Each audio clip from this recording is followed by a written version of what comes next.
제가 가지고 있는 신약성경 77페이지에 있는 마가복음 13장 1절부터 8절까지의 말씀, 저와 여러분이 교독해서 하나님께 봉독해 올립니다.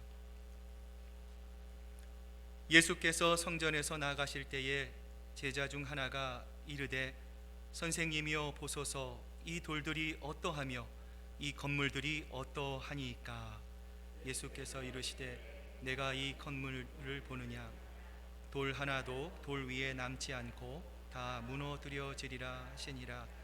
예수께서 감난산에서 성전을 마주 대하여 앉으셨을 때에 베드로와 야고보와 요한과 안드레가 조용히 묻되 우리에게 이르소서, 어느 때에 이런 일이 있겠사오며 이 모든 일이 이루어지려 할 때에 무슨 징조가 있사오리이까? 예수께서 이르시되 너희가 사람의 미혹을 받지 않도록 주의하라. 많은 사람이 내 이름으로 와서 이르되 내가 그라하여 많은 사람을 미혹하리라. 난리와 난리의 소문을 들을 때에 두려워하지 말라. 이런 일이 있어야 하되 아직 끝은 아니니라. 민족이 민족을, 나라가 나라를 대적하여 일어나겠고 곳곳에 지진이 있으며 기근이 있으리니 이는 재난의 시작이니라. 아멘. 하나님 말씀입니다. 우리 잠깐 기도하겠습니다. 하나님 감사합니다. 오늘도 하나님의 말씀 앞에 저희들 섰습니다. 하나님, 우리가 이 세상을 살아갈 때 사람의 목소리와 사람의 기대를 기대하며 하나님보다 더 두려워할 때가 너무나 많이 있습니다. 하나님, 올 한 해 저희들 말씀만 바라봅니다. 하나님의 말씀이 정말 우리의 소망이 될 수 있도록 하나님, 우리가 그 하나님의 기쁨이 되며 나아가 우리가 사람보다 하나님을 더 두려워하고 하나님을 경외할 수 있는 저희들 될 수 있도록 하나님 은혜 베풀어 주시옵소서. 감사드리며 예수님의 이름으로 기도드립니다. 아멘. 예전에는 경험하지 못하고 앞으로도 경험하지 못할 코로나 바이러스가 1년 가까이 맹위를 떨치고 있습니다. 처음 이 코로나 바이러스가 발병했을 때만 해도 여름이 오면 저절로 사라지겠지, 몇 개월만 꼭 참고 견디면 또 다른 정상적인 생활을 시작할 수 있겠지 했던 것이 벌써 1년을 넘기고 있고요.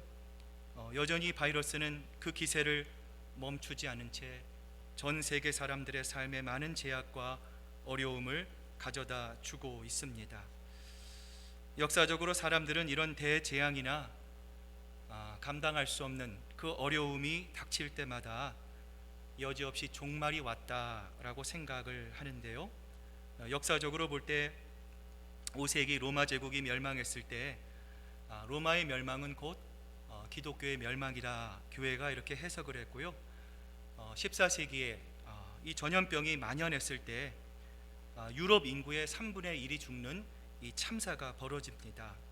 그때에도 모든 교회는 입을 모아 지구의 종말이 왔다라고 단언했었습니다. 뿐만 아니라 16세기 소위 십자군으로 이 농민 번기가 일어나 큰 혼란이 일어나고요. 또 18세기에 또 포르투갈의 대지진이 일어나 하룻밤 사이에 무려 15,000명이 죽었을 때에도 대부분의 교회의 설교의 내용은 지구의 종말이었습니다. 뿐만 아니라 최근에도요, 제7일 예수 재림교에서는 이 1844년에 예수님이 실제로 재림했다 이렇게 주장을 하고요. 여호와의 증인 역시도 1913년에 예수님이 재림을 했다 이렇게 주장을 했는데요. 여러분은 이처럼 말세라고 하는 말을 들으면 여러분은 어떤 생각이 드십니까? 말세를 대하는 두 종류의 사람들이 있습니다.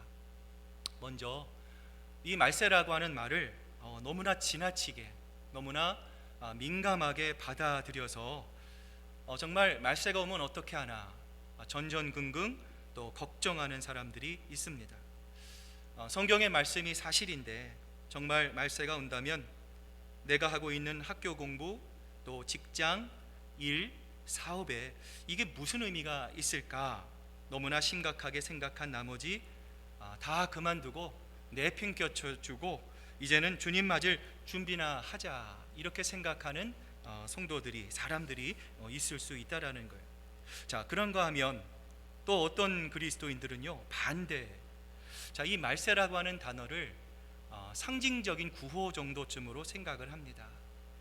교회에서 예배를 드리고 예수님의 말씀을 믿으면서도 말세가 무슨 말세야, 세상이 이렇게 잘 돌아가고 있는데 어떻게 계속 이렇게 돌아가겠지라는 생각을 하며 마음속으로 이 말세를 부정하고 있는 교인들 또한 없지 않습니다.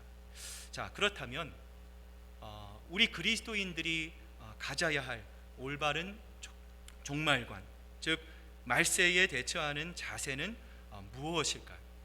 자, 오늘 본문에 나타난 예수님의 말씀을 통해서 우리 함께 그 건전한 종말관, 말세를 대처하는 우리의 올바른 신앙관의 모습을 함께 살펴보고자 하는데요. 오늘 본문 1절의 말씀 같이 한번 읽어보겠습니다. 시작. 예수께서 성전에서 나가실 때에 제자 중 하나가 이르되 선생님이여 보소서, 이 돌들이 어떠하며 이 건물들이 어떠하니까. 우리들이 이미 살펴본 대로 오늘 예수님께서는 감람산에 계십니다. 감람산에서 제자들과 대화를 하고 계시는데요. 자, 이 모습 이전에 예수님께서 어디에 계셨습니까? 이 예수님의 행적을 보면 예수님께서 성전에 들어가셔서 그곳에서 하나님의 거룩함을 망각하고 또 장사하는 사람들의 상을 뒤엎으시죠. 그리고 채찍을 들어서 그들을 내쫓으셨습니다. 자, 이 모습을 여러분 누가 못마땅하게 지켜보고 있었습니까? 유대인의 지도자들이 아주 못마땅한 모습으로 이 예수님의 모습을 바라보고 있었어요. 자, 그런데 또 한편으로는요, 이런 예수님의 모습을 약간은 불편한 마음으로 지켜보았던 사람들이 있었습니다. 바로 예수님의 제자들이었습니다. 여러분, 예수님의 제자들은 예수님의 이러한 행위를 왜 불편한 마음으로 지켜보았을까요? 그들 또한 누구였습니까? 유대인이었습니다. 예수님의 제자가 되었고 하나님의 자녀들이 되었다고 하면서도 여전히 내 배경, 내 출신, 내 백그라운드를 끊어내는 것은 여러분 쉽지 않은 것입니다. 여러분, 그들이 오늘 성경에는 나와 있지 않지만 불편한 마음을 가지고 여러분 1절을 보면요, 그들의 이러한 마음이 담겨져 있어요. 선생님 보십시오, 이 성전의 돌들이 어떠하며 이 건물들이 어떠하겠습니까? 예수님을 향해서 질문을 합니다. 자, 그러자 여러분 예수님께서 뭐라고 대답하십니까? 자, 우리 2절 말씀을 같이 한번 읽겠습니다. 시작. 예수께서 이르시되 내가 이 큰 건물을 보느냐? 돌 하나도 돌 위에 남지 않고 다 무너뜨려지니라 하시니라. 자, 오늘 예수님이 언급하시는 이 성전은요, 우리가 알고 있는 헤롯의 제3성전을 의미합니다. 헤롯은 자신의 정통성이 약하다라는 것을 알고 있었어요. 그래서 어떻게 하면 이스라엘 백성들로부터 환심을 살 수 있을까? 자, 그 목적을 가지고 무려 이 46년에 걸쳐서 이 성전을 회복시켜 놓습니다. 자, 그래서 유대인 역사가 요세푸스라고 하는 사람의 글을 보면 당시 이 성전의 규모가 얼마나 컸는지를 알 수 있는데요. 이 성전을 짓는 재건에 사용하는 이 돌 하나의 길이가 이 12m이고요, 너비가 3.6m, 그리고 높이가 무려 6m에 다다랐다고 합니다. 여러분, 그래서 이러한 거대한 이 돌로 지어진 이 거대한 이 성전을 볼 때마다 이스라엘 백성들은 이렇게 생각을 했다는 것이죠. 이 성전만은 무너지지 않을 것입니다. 메시아가 올 때까지 이 성전만은 영원히 있을 것이다 생각했고요, 이러한 생각은 제자들 역시 마찬가지였습니다. 하얀 대리석으로 으리으리하게 지어져 있는 헤롯 성전의 그 위용을 바라보면서 오늘 제자들은요, 예수님께 질문했던 것이죠. 그런데 이 제자들의 질문에 대한 예수님의 대답은 너무나 단호했습니다. 예수님이 뭐라고 말씀하십니까? 이 성전이 돌 하나도 남지 않고 모두 다 무너져 내릴 것이라 말씀하셨습니다. 여러분, 오늘 우리가 드리는 이 성전, 여러분 이 강대상, 이 앞에 있는 모든 것, 여러분 그것이 우리에게 참 중요합니다. 그러나 더 중요한 것은 예수님은 이 건물이 중요하다고 말씀하시는 것이 아닙니다. 바로 예배를 드리는 우리들의 마음이, 하나님을 향한 우리의 마음의 중심이 훨씬 더 중요하다라는 것을 예수님은 우리에게 말씀하고 계시는 거예요. 여러분, 예수님의 이 말씀을 듣자 제자들이 큰 충격을 받죠. 자, 예수님께 성경을 보면요, 아무 말도 하지 않고 지나갔다라고 말씀을 합니다. 자, 그런데 제자들의 마음속에 이런 궁금증이 생기기 시작한 거예요. 예수님 왜 이런 말씀을 하셨을까? 저 아름다운 성전이 왜 돌 하나도 남지 않고 무너져 내릴 것이라고 예수님은 왜 말씀을 하실까? 제자들이 궁금했어요. 그리고 그 궁금증을 이기지 못했던 베드로와 안드레와 야고보와 요한이 예수님께 조용히 나와서 묻는데요, 자 4절에 보면요 이렇게 묻습니다. 우리에게 이루소서, 어느 때에 이런 일이 있겠사오며 이 모든 일이 이루어지려 할 때에 무슨 징조가 있사오리이까? 제자들의 질문을 여러분 한번 잘 살펴보십시오. 자, 무엇이 강조되고 있습니까? 이들은 종말의 때 그 징조에 대해서 굉장히 많은 궁금증을 가지고 있음을 우리는 이 본문의 말씀을 통해서 알 수 있습니다. 여러분, 그런데 제자들만 이러한 궁금증을 가지고 있습니까? 여러분, 우리도 마찬가지죠. 여러분, 우리도 종말을 생각할 때 항상 두 가지를 생각합니다. 언제 종말이 일어날 것인가?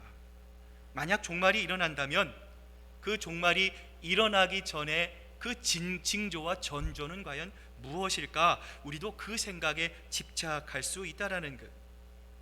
오늘 본문에서 예수님은 그 징조에 대한 세 가지의 말씀을 우리에게 주시는데요, 자, 우리 한번 앞을 보시면서 오늘 본문 5절과 6절을 같이 한번 읽겠습니다. 시작. 예수께서 이르시되 너희가 사람의 미혹을 받지 않도록 주의하라. 많은 사람이 내 이름으로 와서 이르되 내가 그라하여 많은 사람을 미혹하리라. 자, 여러분, 예수님이 말씀하신 첫 번째 종말의 징조는 무엇입니까? 종교적인 미혹의 증거입니다. 종교적으로 우리를 미혹시키는 많은 이단들이 자꾸만 늘어나고 많아진다라는 거예요. 그래서 그 교주들이 자신을 나는 그리스도라, 나는 메시아라고 말할 것이라는 것입니다. 여러분, 그런데요, 마귀의 평생 소원이 여러분 무엇인지 혹시 아십니까? 우리를 미혹하고 우리로 하여금 예배 못 나가게 하고 기도 생활하지 못하게 하고 하나님보다 우리 지난번 살펴봤던 롯처럼 세상의 향락과 세상에 더 미련을 두게 하는 그런 관계를 부릴 뿐만 아니라 마귀의 평생 소원은요 한 가지가 있어요. 그것은 바로 예수님을 모방하는 것입니다. 하나님의 아들이신 예수님이 사람의 몸을 입고 이 땅에 오신 것처럼 마귀의 소원 역시도 예수님처럼 사람의 모습으로 이 땅에 나타나는 거예요. 여러분, 그래서 이 땅에 내가 메시아다, 내가 그리스도라고 하는 이 거짓된 이단들이 많이 창궐하는 이유가 바로 그 이유 때문이라는 것입니다. 여러분, 두 번째 징조는 무엇입니까? 오늘 본문 7절을 보면 이렇게 기록이 되어 있습니다. 난리와 소문을 들을 때에 두려워하지 말라. 이런 일이 있어야 하되 아직 끝이 아니니라. 두 번째 징조는요, 사회의 혼란과 특별히 이 전쟁의 증가를 들 수 있습니다. 여러분, 우리가 초등학교 시절, 아니 중고등학교 시절에 또 역사와 또 세계사를 공부하면은요, 여러분, 우리가 이렇게 정의를 내리지 않습니까? 인류의 역사는 전쟁의 역사다라는 거예요. 여러분, 실제로 인류의 시작부터 오늘날까지 대략 한 16,000여 회 정도의 전쟁이 발발해 왔다고 합니다. 이는 매년 이 3회씩의 전쟁이 발생한 셈입니다. 뿐만 아니라 이 전쟁의 빈도와 강도 역시 이 시간이 지남에 따라서 훨씬 더 높아져 가고 있습니다. 이 세상에 평화를 원하지 않는 사람은 아무도 없을 것입니다. 여러분, 그래서 국가마다 평화를 위해 노력합니다. 또 국제기구인 유엔이라고 하는 기구를 설립하고 각 나라마다 평화를 위한 제도적인 장치를 마련하고 있지만 여러분, 그럼에도 불구하고 이 땅의 진정한 평화는 오고 있지 않고 있는 것. 여러분, 진정한 평화는 언제 우리에게 오겠습니까? 우리의 신랑 되신 예수 그리스도께서 이 땅에 우리의 구주로서 우리의 신랑으로 다시 오시기 전까지 이 땅에 진정한 평안은 오지 않을 것이다 라는 것이죠. 자, 그리고 오늘 본문 8절을 보면은요, 예수님이 이렇게 말씀합니다. 민족이 민족을, 나라가 나라를 대적하여 일어나겠고 곳곳에 지진이 있으며 기근이 있으리니 이는 재난의 시작이니라. 마지막 종말의 징조는 무엇입니까? 이 자연재앙입니다. 여러분, 실제로 통계를 보면 시간이 갈수록 이 지진의 발생 빈도수가 증가하고 있습니다.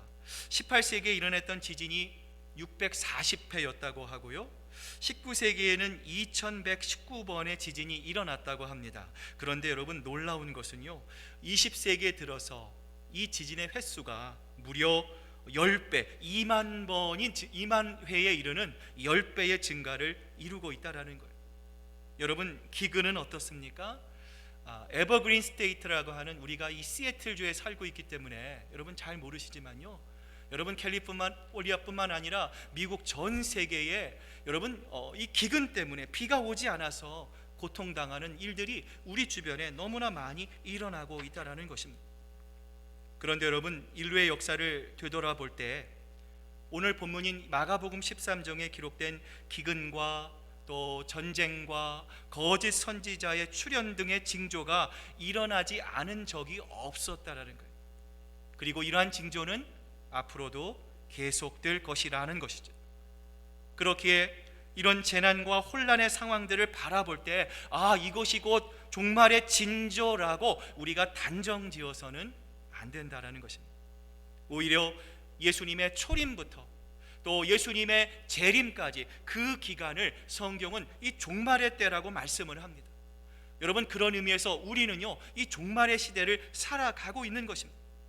그렇기 때문에 우리는 언제나 하나님 앞에서 우리의 지식과 경험은 이 영적인 능력을 분별하는 데 있어서 아무런 힘을 발휘할 수 없음을 인정해야 합니다.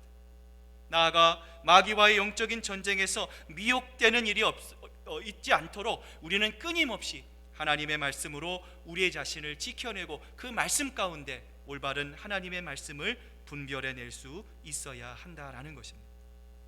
이러한 점에서 볼 때 비록 성경이 종말의 때와 징조를 말씀하셨음에도 불구하고 지나치게 그 때와 징조에 집착하는 것은 정말 건강한 신앙인으로서는 갖지 말아야 할 신앙의 종말관의 모습이라고 볼 수 있는데요.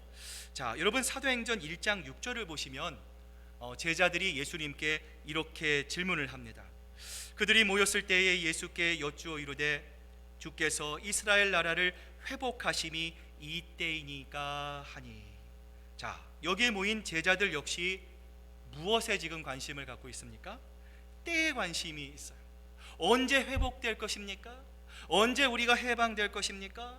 언제 좋은 날이 있을 것입니까? 그들은 때와 시기에 집착하고 있어요. 그렇다면 여러분, 제자들은 왜 이처럼 때와 시기에 집착하고 있을까요? 여기에는 두 가지 중요한 이유가 있습니다. 첫 번째 이유는 무엇입니까? 바로 정치적인 이유입니다.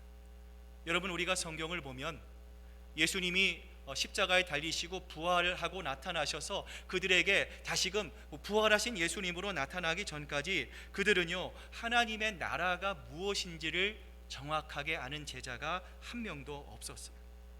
여러분, 그들은 예수님을 무엇으로 이해했습니까? 단순히 정치적인 메시아로만 이해했습니다. 예수님이 권능을 가지고, 예수님이 힘을 가지고 정치적인 파워, 능력만을 잡기를 기다렸어요. 왜요? 그때 예수님과 함께 자기도 예수님의 권력을 누리고자 하는 소망을 가지고 있었기 때문에 그렇습니다. 그러다 보니 제자들은 자꾸만 뭐에 관심이 있었던 거죠? 때와 시기가 언제인지 궁금했던 것입니다. 제자들이 또한 이처럼 때와 시기에 집착했던 두 번째 이유는 무엇입니까? 그들이 바로 교만했기 때문입니다. 여러분, 학창 시절을 한번 기억해 보시면 여러분 학창 시절에 가장 싫은 것이 어떤 것이죠? 어떤 분은 이렇게 얘기합니다. 저는 공부하는 것이 너무 좋습니다. 그분은 좀 정신이 불안정한 분이고요, 특별한 분이고요. 대부분은 공부하는 것이 싫고 시험 보는 것이 너무 싫습니다. 선생님이 시험 본다고 했어요. 자, 우리 다음 주 월요일 날, 자, 우리 시험 보는데 너희들 공부 열심히 해야 된다. 선생님이 이렇게 말씀하셨어요. 아이들이 막 두렵습니다. 이제 시험 봐야 되니 스트레스를 막 받기 시작해요. 그런데 월요일 날 선생님이 오셨는데요, 이상하게 시험 본다는 얘기를 안 하는 거예요.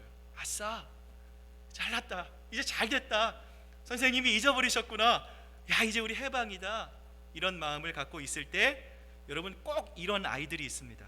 선생님께 손을 들고 뭐라고 얘기하죠? 선생님, 오늘 시험 본다고 그러셨잖아요. 왜 시험 안 보나요? 여러분, 얄밉습니까? 얄밉지 않습니까? 너무 얄밉죠? 여러분, 왜 그 아이는 그런 질문을 했습니까? 나는 시험 공부했다는 거예요. 나는 열심히 공부했다는 거예요. 시험 볼 준비를 내가 다 했기 때문에 나는 반드시 시험을 봐야 한다라고 하는 마음 때문입니다. 여러분, 오늘 제자들이 그러한 마음이에요. 내가 예수님과 같이 있습니다. 여러분, 항상 여러분, 우리보다 연약한 분들이 있습니다. 우리의 도움이 필요한 분들이 있습니다. 여러분, 신앙은요, 나만을 위한 것이 아닙니다. 물론 구원은 하나님과 나와의 관계가 중요하죠. 여러분, 그러나 하나님께서 우리에게 원하시는 것은 무엇입니까? 여러분, 우리 지난주에 살펴봤잖아요. 가장 큰 율법의 계명이 무엇입니까? 우리에게 좀 말씀해 주십시오. 그러자 예수님께서 뭐라고 말씀하십니까? 너희는 마음을 다하고 뜻을 다하고 힘을 다하고 정성을 다하여 주 너희 하나님을 사랑하라. 구원의 관계를 이루라는 거예요. 자, 그 이후에 어떻게 하라는 것입니까? 내 이웃을 내 몸과 같이 사랑하라는 거예요. 여러분, 이것은 영적인 법칙에도 마찬가지입니다. 여러분, 남보다 앞서가는 신앙이 있으면 뒤처지는 신앙이 있어요. 여러분, 우리의 관심과 도움이 필요한 분들이 우리 주변에 많이 있습니다. 여러분, 그래서 성경은 뭐라고 말씀하십니까? 서로 돌아보아 사랑과 선행을 격려하라라는 거예요. 그것이 바로 하나님을 기쁘시게 하는 것, 그것이 바로 신앙의 완성임을 성경은 우리에게 말씀합니다. 그런데 오늘 제자들은 어떤 마음을 갖고 있어요? 왜 시기와 때를 묻고 있어요? 우리는 당당하다라는 거예요. 우리는 당신과 함께 있고 당신의 옆에서 이 모든 일들을 경험했으니 우리는 언제든지 하나님 나라에 들어갈 준비가 됐다라는 것입니다. 이것이 바로 제자들의 교만하고 왜곡된 신앙의 단면이었습니다. 여러분, 그러자 예수님께서 뭐라고 대답하십니까? 사도행전 1장 7절을 보면 이렇게 말씀하시죠. 이르시되 때와 시기는 아버지께서 자기의 권한에 두셨으니 너희의 알 바가 아니라. 우리는 그 때와 시기에 대해서 궁금해합니다. 관심이 있습니다. 그 징조를 알려고 합니다. 그런데 성경은요, 왜 그 때와 시기를 비밀로 하셨을까요? 여러분, 그 이유가 마가복음 13장 33절부터 37절을 보면 여러분 나와 있습니다. 여러분, 한번 앞을 보시면서 우리 같이 한 목소리로 같이 한번 읽어보겠습니다. 시작. 조심하고 깨어 있어라. 그 때가 언제인지를 너희가 모르기 때문이다. 사정은 여행하는 어떤 사람의 경우와 같은데 그가 집을 떠날 때에 자기 종들에게 권한을 주어서 각 사람에게 할 일을 맡기고 문지기에게는 깨어 있으라고 명령한다. 그러므로 깨어 있어라. 집주인이 언제 올는지 저녁녘일지 한밤중일지 닭이 울 무렵일지 이른 아침녘일지 너희가 알지 못하기 때문이다. 주인이 갑자기 와서 너희가 잠자고 있는 것을 보게 되는 일이 없도록 하여라. 내가 너희에게 하는 말은 모든 사람에게 하는 말이다. 깨어 있어라. 여러분, 무슨 말입니까? 여기 오늘 본문을 보면 한 주인이 등장하죠. 먼 곳으로 떠납니다. 자, 종들에게 집도 맡깁니다. 살림도 맡깁니다. 사업도 맡깁니다. 마치 하나님께서 우리에게 맡겨주신 것과 똑같아요. 하나님께서 여러분에게 각종 달란트와 은혜로 여러분에게 맡겨주셨습니다. 그것을 깨닫고 아는 분도 있고요, 아직 내가 무엇을 받았는지 분명히 받긴 받았는데 알지 못하는 분도 계셔요. 자, 중요한 건요, 하나님께서 우리에게 맡기셨다라는 거예요. 자, 그러면서 뭐라고 말씀하십니까? 깨어 있어라는 거예요. 잠자지 말고 나태하지 말고 깨어 있어라. 내가 반드시 돌아와서 무엇을 하겠다? 확인하겠다 말씀합니다. 자, 여러분, 주인이 왜 이렇게 말을 했습니까? 만약에 하인들이요, 주인이 언제 올지를 안다면 여러분 어떤 일이 벌어집니까? 주인이 당장 오지 않으니까 어떻게 할까요? 흥청망청 내가 하고 싶은 대로 방만하고, 그죠? 주인이 부탁한 일들도 감당하지 않고 열심히 살지 않다가 나중에 주인이 오기 전날 어떻게 돼요? 급하게 막 방 청소를 하고 급하게 자기 주변을 정리하고 그제서야 이 주인을 맞을 준비를 하지 않겠느냐라는 거예요. 여러분, 마찬가지입니다. 하나님은 우리의 연약함을 아십니다. 우리가 하나님의 신실하심에 이르지 못하고 우리가 했던 고백을 우리는 얼마든지 철회할 수 있고요, 얼마든지 하나님보다 세상을 더 바라볼 수밖에 없는 연약한 존재라는 것을 하나님은 너무나 잘 아세요. 그래서 하나님께서 우리에게 무엇을 말씀하시는 거예요? 하나님이 오실 그 날과 때를 비밀로 말씀하시는 것입니다. 다시 말하면 이 말은 이런 의미예요. 그 날이 오늘일 수도 있고 내일일 수도 있다라는 거예요. 오늘이 나의 마지막인 것처럼, 마치 내일이 나의 종말인 것처럼, 여러분, 그 순간 하루하루를 부끄럽지 않게 살아가는 삶의 자세로 살아가려고 하나님은 우리에게 그 날과 때를 말씀해 주지 않으신 것이다라는 거예요. 한 유명한 문학가 집사님이 계셨어요. 이분이 어느 날 병원에서 정기 검사를 받다가 참 안타깝게도 폐암 판정을 받게 됩니다.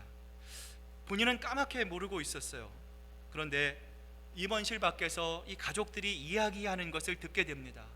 그리고 본인이 이제 6개월밖에 그 생명이 남지 않았다라는 것을 이분이 알게 되었어요. 그런데 이분은 참 믿음이 있는 분이었습니다. 죽음이 두렵지 않았습니다. 이분이 내가 이제 살 날이 얼마 남지 않았구나라는 것을 생각하는 순간 이런 생각이 들었어요. 이제 6개월 동안 나의 남은 죽음을 준비해야지, 내가 제대로 인생을 잘 마무리해야지 생각하고는요, 자기 나름대로 열심히 준비를 하기 시작했습니다. 빚진 사람들에게 찾아가 이 빚을 갚기도 하고요, 또 이 관계가 틀어진 사람, 서먹서먹했던 사람들을 찾아가 오해를 풀었습니다. 내가 잘못해서 용서를 구하기도 하고요, 그 사람과 이 저녁 식사를 하기도 합니다.